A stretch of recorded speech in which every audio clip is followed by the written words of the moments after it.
بسم اللہ الرحمن الرحیم، السلام علیکم۔ میں ہوں سلمان حیدر۔ دعا ہے پروردگار سے کہ اس نے آپ کو اور آپ کے اہل خانہ کو اپنی حفظ و امان میں رکھا ہوا ہو۔ بیک فائر کسے کہتے ہیں یہ میں آپ کو بتاتا ہوں جی۔ اور بڑی محنت سے آپ نے ایک سٹیج تیار کیا اور وہ سٹیج دھڑام سے گر جائے، اور جس مقصد کے لیے آپ نے بنائی ہوں چیزیں اور بالکل اس کا رسپونڈ ہی الٹا آ جائے تو ڈیفینیٹلی بڑی حیران کن بات ہوگی، اور یہی ہوا ہے۔ گزشتہ سماعت میں نا نیب ترامیم کیس تھا، عمران خان صاحب پیش تھے، قاضی فائز صاحب نے جتنا بھی ان کو عمران خان صاحب سے بات کی تو عمران خان صاحب نے کہا کہ میں اس کیس کو خود پرسو کرنا چاہتا ہوں، اس کے دلائل خود دینا چاہتا ہوں، اور مجھے سب سے پہلے اس کیس کے حوالے سے ریکارڈ میرے پاس ہو، میں اپنے وکلا سے مشورہ کرنا چاہتا ہوں۔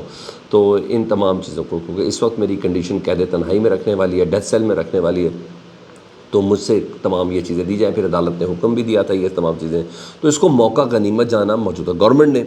اور جب حکومت کے پاس اس کے علاوہ کوئی وقت تو تھا نہیں، یہ چیزیں وہ ریلیز کر نہیں سکتے تھے، اور نہ چیزیں ریلیز کی گئیں، بلکہ مجھے ایسا لگا جیسے اپنی تمام تر طاقت کو نا گورنمنٹ نے استعمال کیا ہے، اور میرا خیال ہے بڑا زبردست طریقے سے استعمال کیا ہے، کیونکہ شاید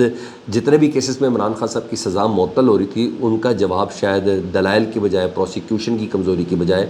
ان تصاویر کے ذریعے دیا گیا ہے، یا جتنے بھی کیسز میں عمران خان صاحب کے ضمانتیں ہو رہی تھیں یا باعزت بری ہو رہے تھے، شاید ان تصاویر سے انہوں نے کہا کہ بھئی ہم نے سارا کام کر دیا۔ پھر جس طریقے سے ترجمانوں کی فوج ظفر موج آئی، پورا پلان جس طریقے سے تھا، مگر بیک فائر ہو گیا نا سر۔ ہوا کیا، انہوں نے کیا کیا جی، سپریڈنٹ جیل سے نا انہوں نے ایک رپورٹ بنوائی، اور جیل میں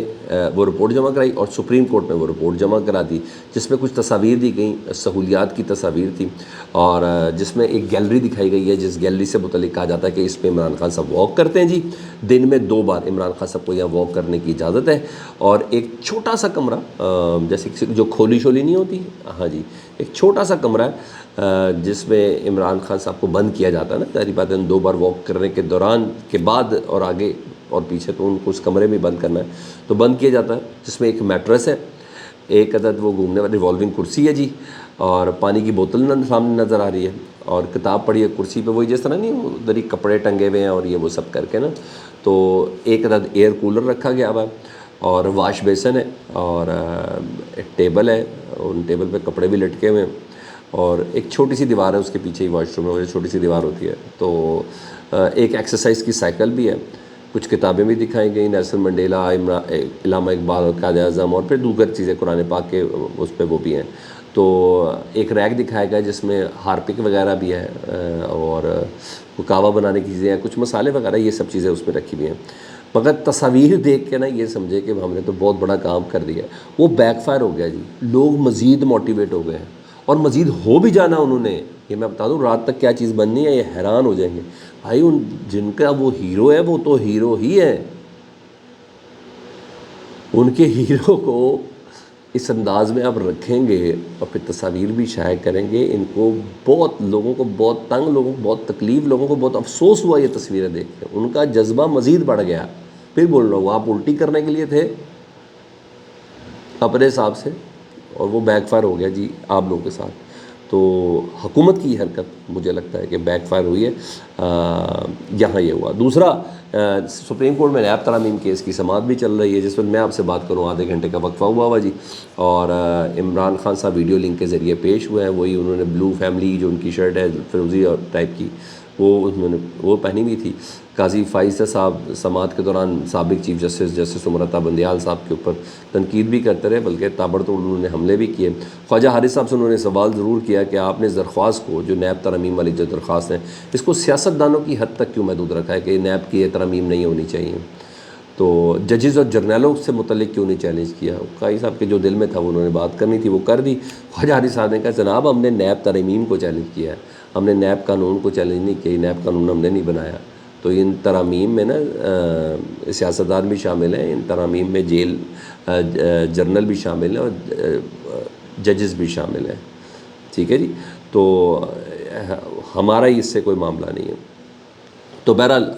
سماعت چل رہی ہے، اور خواجہ حارث صاحب نے 3 گھنٹے سے زائد کا وقت مانگا، جب چیف جسٹس صاحب نے پوچھا کہ آپ کو کتنی دیر کے لیے دلائل ریکوائرڈ ہے، تو عمران خان صاحب کو دیکھتے ہیں بولنے کا موقع ملتا ہے کہ نہیں ملتا، لیکن بہرحال عدالت میں ججز حضرات اسپیشلی اطہر من اللہ صاحب نے دوبارہ وہ تمام تفصیلات کا ہے لکھوا دیں، دوبارہ لکھوائیں خواجہ حارث صاحب نے کہ آپ کو کس کس شک کے اوپر اعتراض ہے، اور تمام اعتراضات دوبارہ لکھوا دیے، اور کہ خواجہ حارث صاحب آپ کو کدھر ہے، اور یہاں کہا کہ خواجہ حارث صاحب آپ کو پتہ ہے کہ آپ کی یہ ترمیم والی درخواست اگر منظور ہو جاتی ہے اور ان درخواست کو ہم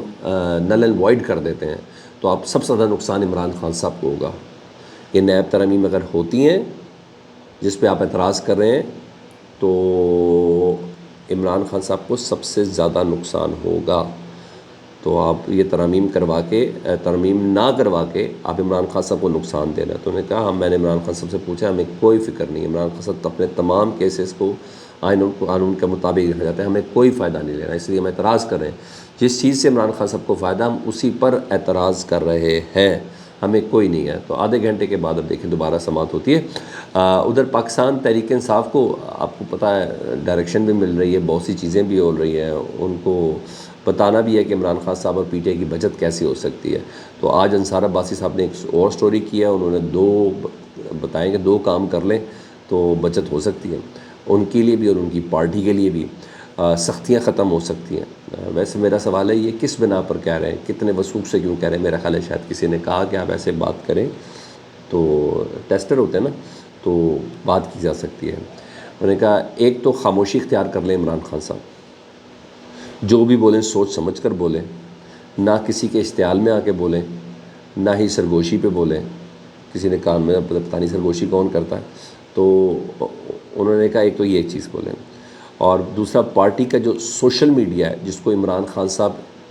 اپنی طاقت کہتے ہیں، اپنا سب سے بڑا ہتھیار سمجھتے ہیں، انہیں خطرناک پروپیگنڈے سے روکیں۔ بیسیکلی یہ عمران خان صاحب اور سوشل میڈیا کی زبان بندی کرنا چاہتے ہیں، اور کیونکہ ان دونوں کے بولنے سے نا عوام موٹیویٹ ہوتی ہے تو پھر وہ چن کی شخصیات کو سامنے لے آتی ہے نا، تو یہ بیسیکلی کہتے ہیں کہ، اور یہی خواجہ حارث صاحب نے بھی کہا تھا کہ نکاؤ اپنا منہ بند کر لے، تو یہ وہی چیز ہے جو انصار عباسی صاحب کہہ رہے ہیں۔ ادھر یہ پوزیشن، کیونکہ سوشل میڈیا کو قابو کرنا پریورٹی ہے۔ اصغر مشوانی صاحب جو عمران خان صاحب کی سوشل میڈیا کی ٹیم کے جو ہیڈ ہیں ان تمام چیزوں کو، وہ ان دنوں پاکستان میں تو نہیں ہے، ظاہری بات ہے، زندگی تنگ ہے، حالات تنگ ہے، تو وہ ہیں دبئی وغیرہ میں کسی جگہ پر ہیں۔ تو پہلے انہیں گرفتار کیا گیا تھا، پھر ان کے بھائی کو پکڑ لیا گیا تھا، اب دونوں بھائیوں کو پکڑ لیا، ٹوٹل یہ 3 بھائی ہیں۔ اصغر مشوانی صاحب نے اس پہ ٹویٹ کر کے بتایا کہ میرے دونوں بڑے بھائی پروفیسر مظہر مشوانی اور پروفیسر ظہور مشوانی، ان کو رات 2:50 پر ٹاؤن شپ میں میرے گھر سے سی ٹی ڈی کے اراکین آئے تھے، حالانکہ سی ٹی ڈی کی کوئی یونیفارم نہیں ہوتی، اور سادہ کپڑوں میں لوگ آئے تھے، وہ ان کو اٹھا کر لے گئے۔ میرے بھائیوں کا، میری فیملی میں سے کسی کا تعلق بھی کسی سیاست سے نہیں ہے، ان سب کا تعلق درس و تدریس سے ہے۔ میرے والد کو پہلے بھی اٹھا کے لے کے گئے اور مجھے بھی اٹھا کے لے کے گئے تھے۔ مجھے ایسا لگتا ہے کہ حمود الرحمن کمیشن کی وہ جو رپورٹ کا جو مطالبہ تھا، اس کے کانٹینٹ کو جو عمران خان صاحب کے سوشل میڈیا سے جو شیئر کیا گیا تھا، اس کے اوپر نا، اس ٹویٹ کے اوپر کریک ڈاؤن اب شروع کرنے کا ہے، کیونکہ یہ رؤوف حسن صاحب بھی کہہ چکے ہیں کہ سوشل میڈیا کو اظہر مشوانی صاحب دیکھ رہے ہیں، تو میرا خیال ہے وہ کریک ڈاؤن کا آغاز ہو چکا ہے۔ تو یہ اس وقت پوزیشن چل رہی ہے۔ فیڈ بیک سے متعلق ضرور آگاہ کریں، چینل دیکھیں تو چینل سبسکرائب کر دیں۔ اللہم صلی علی محمد و آل محمد۔